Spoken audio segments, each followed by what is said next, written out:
Let me share something with you that you probably did not know about me. I was bullied at school. Hi all, I'm Leon Forsman, a mediator in private practice. What a great pleasure it is today to talking to you about a very serious issue. An issue that affects many communities and many children and many people in different spheres of life. You have guessed correctly that today's subject matter is the whole thing about bullying. But first of all, we need to understand what it is, what the definition is of bullying.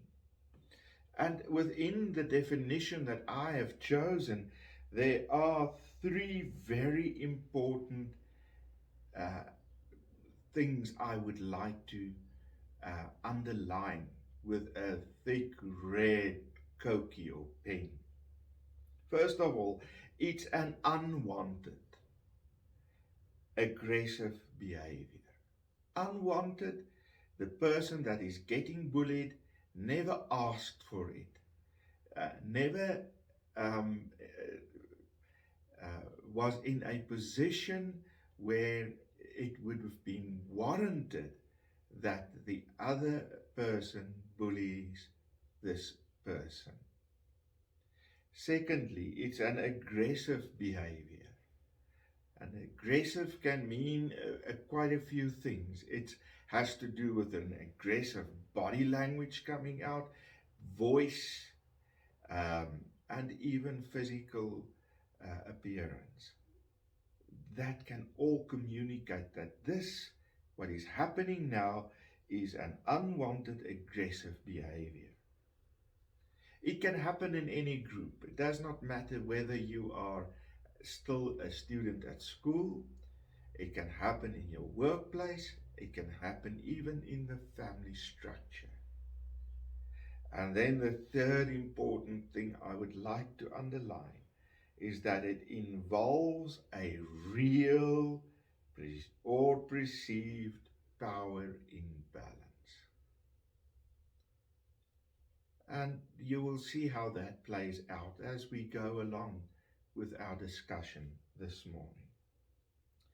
Very importantly, bullying has the potential of bringing about long-term effects, not only on the person who is bullied, but also on the person who perpetrates bullying.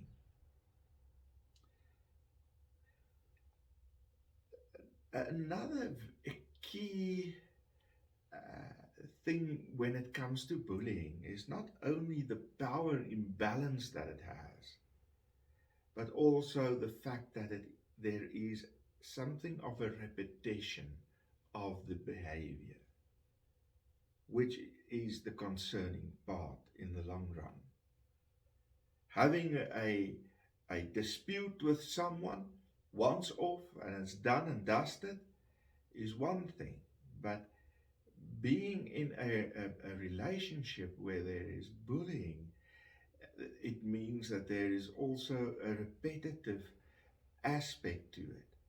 The person perpetrating does it more and more and more and more, and the victim, the person who is bullied, gets bullied more and more and more.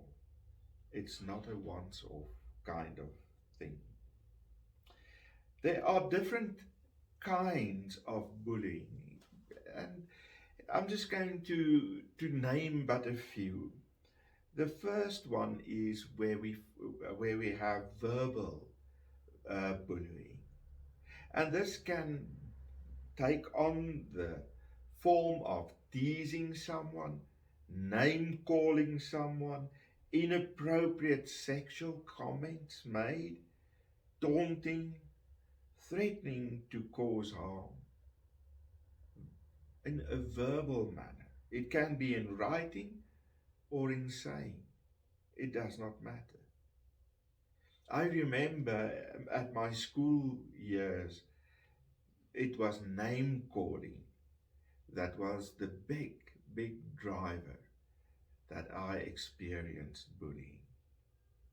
I used to play the clarinet, and being a musician at a high school level, you were categorized as a softie, and that led to name calling.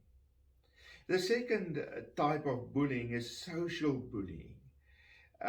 It is also referred to sometimes as relational bullying, and it involves hurting people's reputation or relationships, leaving someone out on purpose, not inviting someone on purpose to your birthday party or to a meeting, telling other children or other people not to be friends with you, with someone else, spreading rumors about someone, embarrassing someone in public.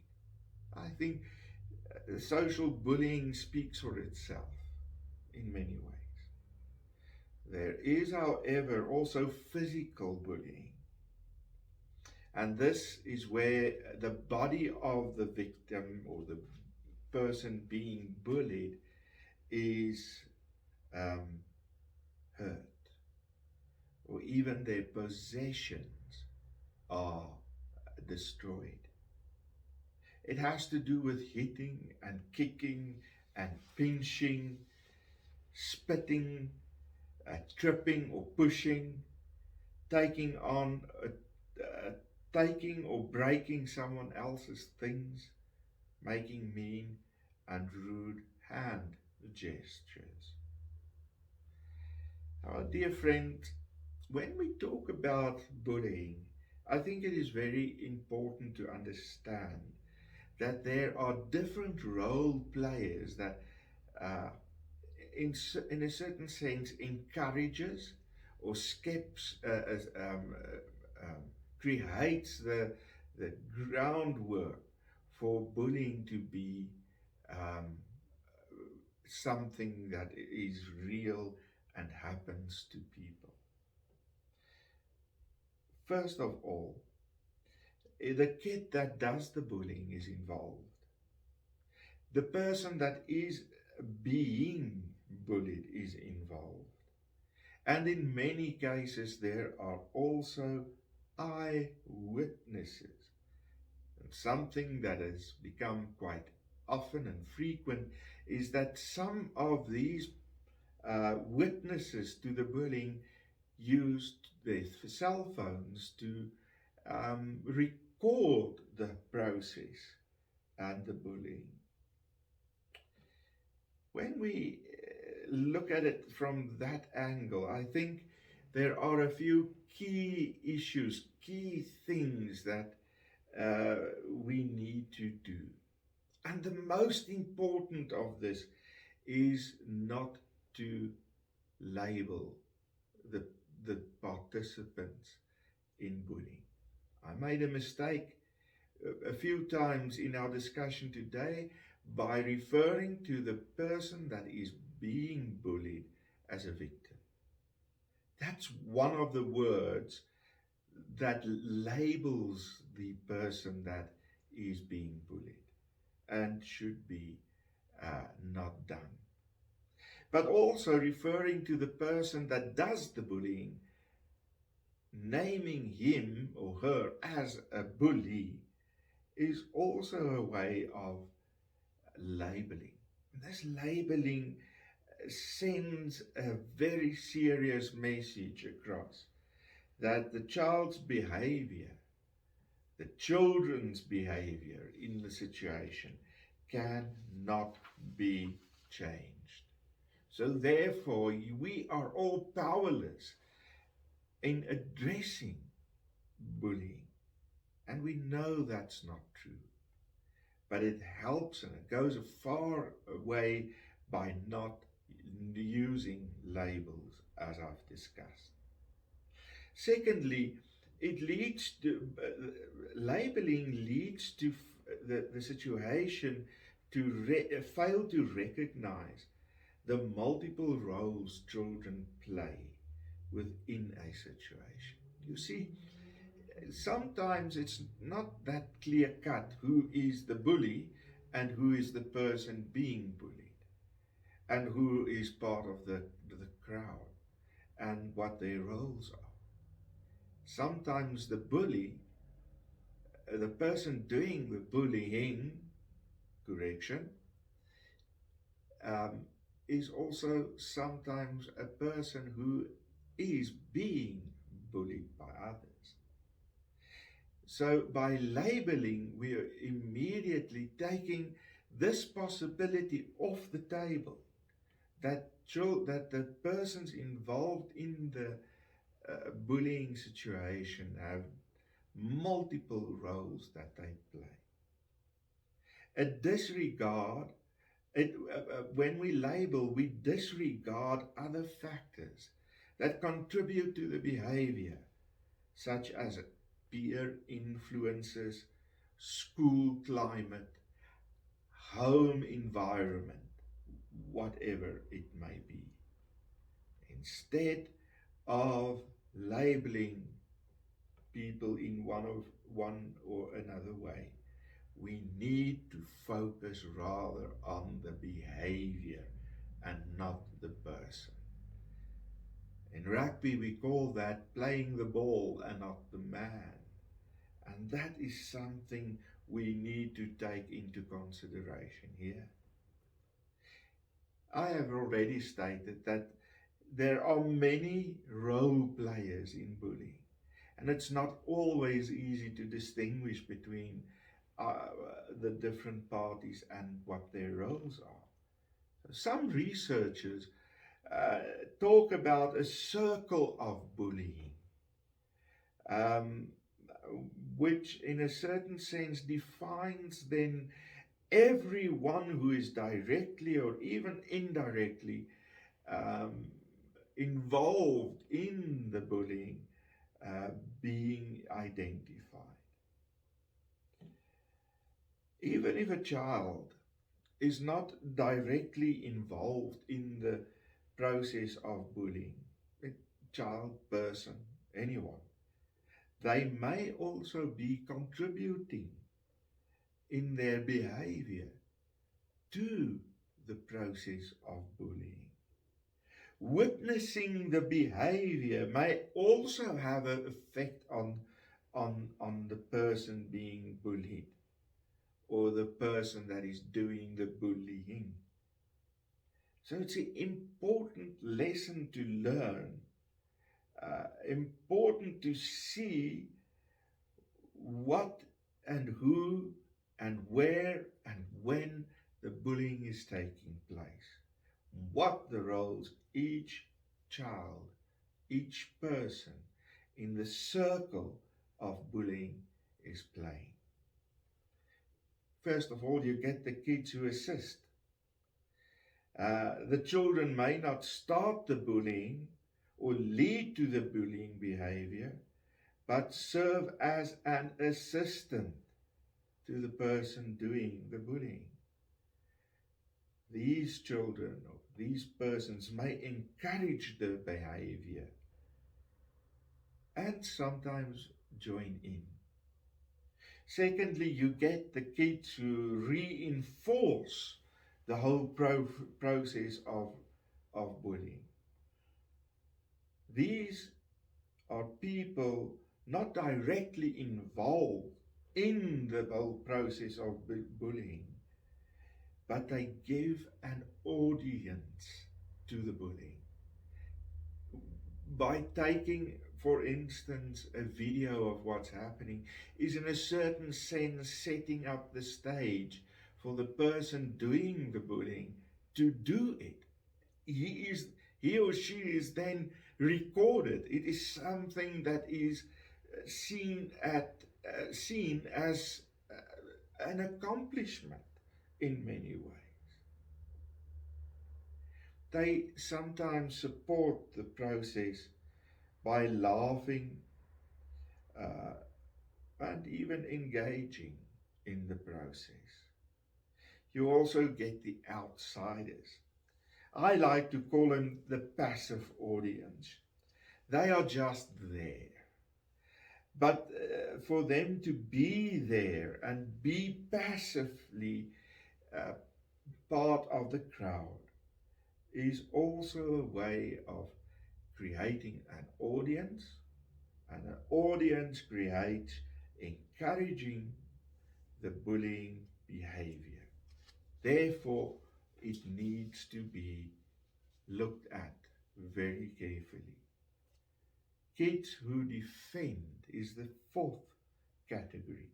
These children actively confront the child or person being bullied and may come to the person's defense when the bullying occurs. Why do certain people have bullying behavior? Once again, there are a few factors. The first and foremost, especially within the school setting, has to do with peer factors. And they get involved in the process of bullying to attain or maintain social power within their group, or even to elevate their stature within the peer group. They do it by showing allegiance to the peer group they are part of. To exclude others from the peer group, or to show who is and who is not part of the group, is very important. That can play a role that someone is then seen as a target. To control the behavior of their peers. Their bullying behavior is a way of subjugating other people. There can also be family factors, which is very important. These persons come from families where bullying and aggression and violence is part of the home structure. May have parents and caregivers that do not provide emotional support and good communication. May have parents or caregivers who respond in an authoritarian or a reactive way when the whole thing of bullying comes to the fore. They may even come from families where the adults are overly lenient, or where there is low parental involvement in their lives. I see this quite often in situations where a marriage disintegrates and the two adults in the house is focused on each other, and the children then are sidelined. There are also emotional factors. Some youth who bully may have been bullied in the past or even in the current situation. So their feelings of insecurity and low self-esteem becomes a powerful motivator. They do not know their emotions. They don't know of better ways of expressing their emotions. They don't know how to control their emotions, and they don't have the skills for handling social situations in a healthy and a positive way. The fourth factor can be the school or the work environment factor. It can be that in a work or a school situation, the conduct of people bullying others is not properly addressed, and may experience being excluded, not accepted or stigmatized at work. That can lead to a frustration within the person, and it plays out in the end in bullying behavior. If we move on to a next few thoughts about about bullying, we have to ask the very important question: which persons are most at risk of being bullied? Here are a few. When someone is perceived as different, I use the example from my own life, the music thing. That made me different. I didn't play rugby, so I was excluded from the groups and actively pursued with victimization. Children who are at risk are children who are perceived to be weak, who are depressed at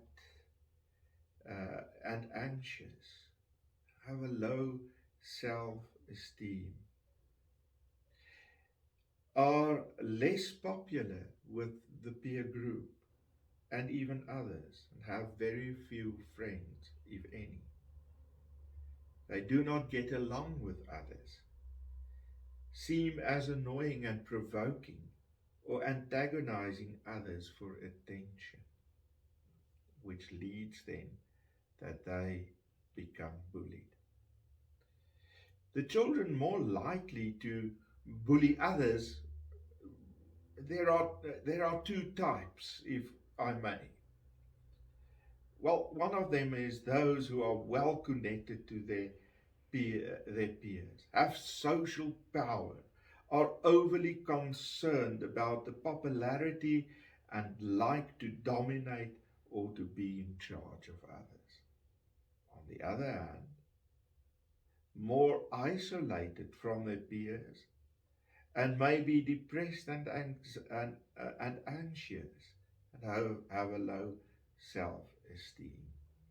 Get these two possible groupings of people who may get involved in bullying behavior. Well connected, part of a social group, overly concerned about the popularity. On the other hand, more isolated children or people, and who has depression perhaps, and is a very anxious child or person. People who have these factors are also more likely to bully others, are aggressive or easily frustrated, have less parental involvement or having issues at home, think badly of others, have difficulty following rules, view violence in a positive way, have friends who bully others.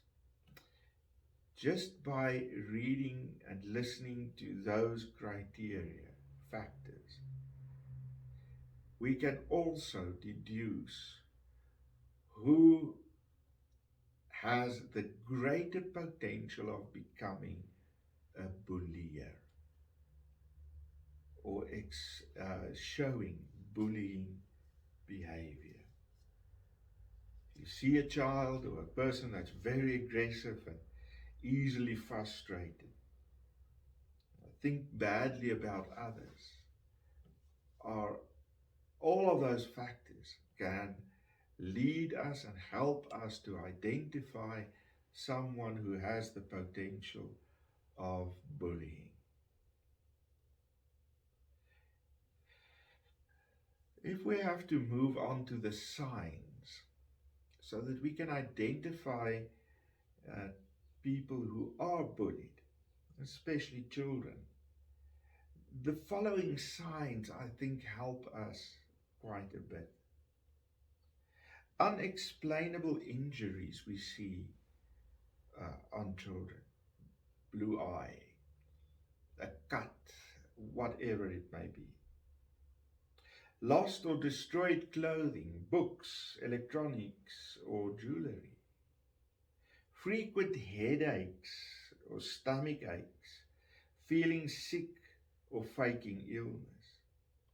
Changes in eating habits, like suddenly skipping meals or binge eating. People may come home from work hungry because they did not eat lunch.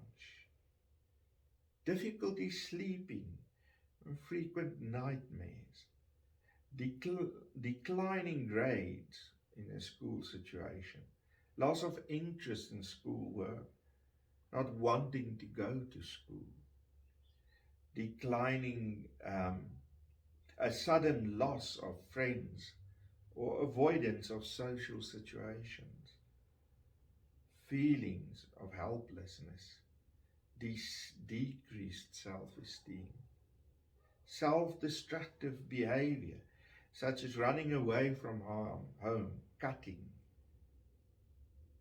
and talking about suicide. All of these are factors that one should be on the lookout for in terms of people and especially children who are bullied. How do we identify, or what signs are there that we can distinguish who most probably would become a bully?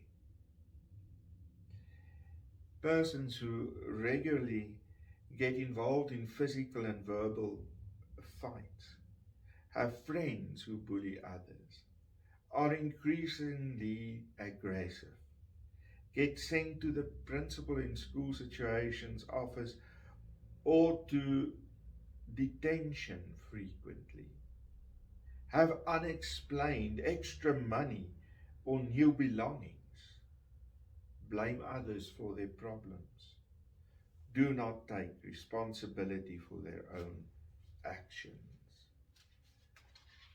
And lastly, are competitive and worry about their reputation or popularity. My dear friends, that then in short, something about bullying.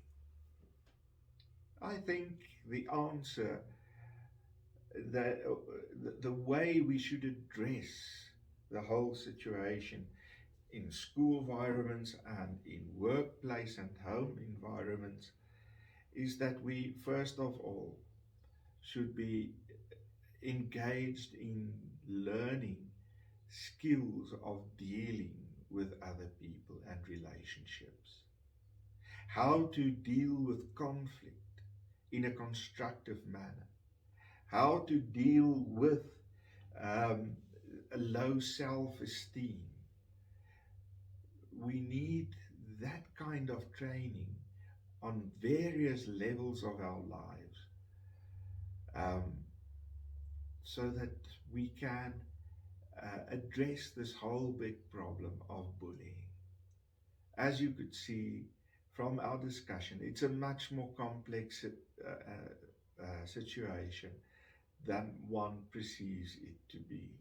There are many role players, and all of the role players should be empowered to have good relationships and good coping skills, be able to identify their emotions and how to address conflicts and differences in a positive, constructive way.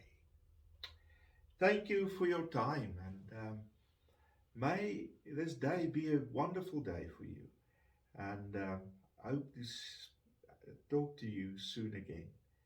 I'm busy with a series. What About is the series name, And this is the first video in that series of What About? What about bullying was today's topic. If you need more information, you're more than welcome to contact me as mediator at the following WhatsApp number: 081 407 0321 or 081 706 0404. Looking forward to our next meeting. Keep well. Goodbye.